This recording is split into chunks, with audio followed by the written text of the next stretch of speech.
All right, so this is going to be the recap of our intro to rope dart shots.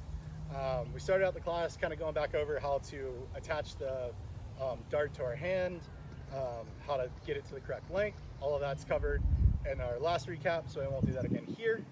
Um, but the first thing we did, or the next thing we did after that, is we went into this shot that comes from the pendulums that we started with, but we can use our anchor hand to catch the dart, spin it once, and then send it out for a shot. And this is really kind of teaching the concept of what a shot is. So what we are using is we're using our anchor hand to interrupt where the dart is going. It'll go whip around at least once in a circle, and then when we release, as long as the dart will travel in whatever direction it's already moving on the circumference of that circle. So again, we can come here, we can interrupt it, give it speed, and then as it's moving flat across the bottom there, that's when we release, and it'll shoot out to that side.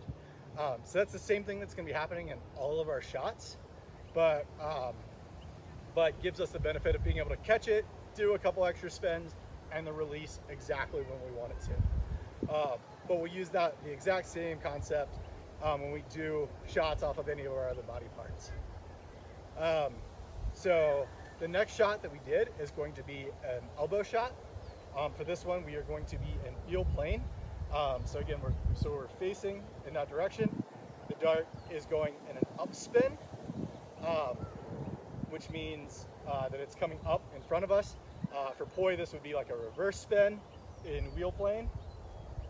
And what we're going to do is we're going to do an elbow shot that releases behind us.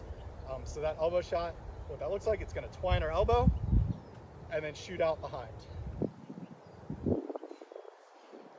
So what you can see there, in order to catch it, what I'm doing is I am bringing my hand into my chest and creating a flat surface for the dart to twine around. So it'll land here and it'll twine around once, and then as the dart comes up and is moving horizontally behind me, I am going to straighten my elbow so that that twine drops off, and that's what's going to release it out in that direction.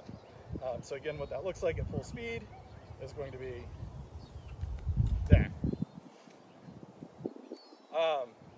The next one we did is going to be so that was a lead side elbow shot that's going behind us. We can also do an anchor side shot that is going towards our anchor side. So in this case, we're going to be in wall plane. I'm going to be facing directly towards you, with the dart going in a lead anchor spin, or a lead side spin, meaning that it is traveling towards my lead hand as it goes across. And so as this is coming around, what I'm going to do is I'm going to bring my elbow out in front of me, my anchor elbow. It's going to be that same position where I want my hand as close to my chest as possible to give it this really flat surface. It'll be able to wrap around, and then as the dart is wrapping around and coming down and across, I'm going to straighten my elbow, which will allow it to shoot out. So again, we're going to bring this elbow in front, twine around that elbow, and then release in the direction we are looking for. I think we also did what's known as a smash elbow shot. So this one is going to be on our lead hand, but instead of doing an upspin, we're going to start in wheel plane. So I'm facing in this direction, and the dart is going to be doing a downspin. And in order to do the shot here, I'm going to go to that same entry point, but I'm going to let it wrap 1.5 times around, and then release it as it's going to be shooting out in front of me. So again, same concept applies. I'm bringing my hand in towards my chest, right at my shoulder, to give it a really flat area to twine around. It's going to twine around both my forearm and my elbow. And then as it's coming forward, I straighten my elbow and release. You'll notice here, I'm not doing a lot of shooting my elbow out because that's not where the speed comes from. The speed comes from straightening the elbow and releasing that tension so that the dart travels in the direction it was already going to travel. You can add some extra emphasis to this once you're feeling comfortable. So maybe in that first one, where we're doing the reverse, I can really add a step through and really add some dynamics to it. But that's not required for the shot. That's more stylizing it. After the elbow shots, we went on to knee shots. So the first one is going to be done in wall plane, and we're going to work on placing the dart on our lead knee, so that's going onto the outside of the knee. Again, we're just going to bring our hand down and let it twine around that knee, and you can see it just naturally wants to pop off that knee. So all I need to do is let that twine, straighten my leg, and it'll shoot out. So that is what's known as a holster side. So you can think about, like, on your legs you have a holster side, which is the outside, and a saddle side, which is the inside. So this is going to be a holster side knee shot. So with the dart going in that direction, I can do a holster side on my right leg. If the dart's spinning in the opposite direction, I can do a holster on my left leg, or my anchor leg. Same concepts apply here. We're just trying to straighten the leg at the right time. We can also do a knee shot from the saddle side. So for a saddle side shot, we're going to bring our knee up.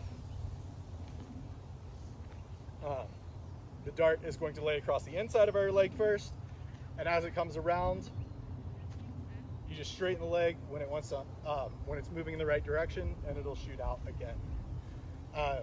We can combine those, so we can also do the saddle side on our left side, but you can kind of combine those into like a continuous shots with like a saddle or a holster saddle, holster saddle.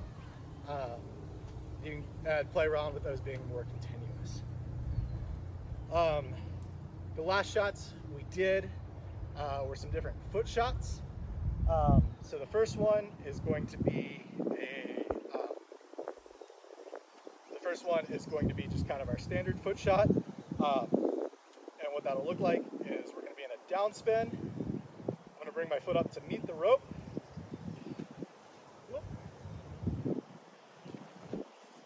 And shoot it out. So here what we want to do is we want to bring our foot up. It's going to be our ankle flex and probably off to like a 45-degree angle from where it's spinning to make sure we catch the rope. And then this one's really about timing, where we want to take that foot and straighten it and point it in the direction we want it to release. And that lets the rope come off that foot. It happens pretty quickly, so it's going to take a lot of feel, but that's going to look like this.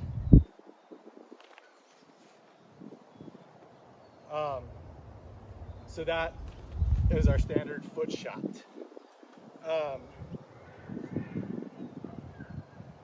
And that one, again, yeah, that's just going to take a lot of timing and a lot of practice in order to really get that one. That one's going to be much more precise than the knee or the elbow shots. And the final shot we looked at is kind of an intro into what empty knots are in rope dart. And an empty knot is where we can wrap around our body in such a way that it looks like the dart is tying us up, but is not necessary. But when we release it, the whole thing can come out. And so the first one of those that we did is called Prodigal Son Kicks Ball. And in order to do that, we're going to be in a down spin with our lead hand. And we are going to go between our legs and catch on the outside. So you can see I've caught it to where the dart is going through my hand and out towards my pinky. And I can continue that spin. And so it looks like the dart is wrapped through my legs and I wouldn't be able to do a shot from here. But the way we can fix that is if I reach across, is as the dart's coming around, if I reach across to grab onto the rope, I can bring the dart across and kick it back out in front of me. So that untwines my leg and allows for that foot shot. At full speed, what that'll look like, so we're gonna go around, catch. We can go around as many times as we need, catch on the foot, and go. And ideally we work it down to where we're catching it on that first one, so we go around the leg, catch, and shot. And that's called Prodigal Son Kicks Paul. And those are the different shots we went over. Again, the important things to remember here is that we aren't adding speed to it by flinging our body part in a certain direction. What we're doing is we are interrupting the spin of the dart so that it creates tension and creates more speed, and then we're releasing that tension when the dart is going in the direction we want it to go. And that can happen anywhere we want. So it can be off an elbow, off a knee, it can be off a foot, anything, any direction that you want it to go.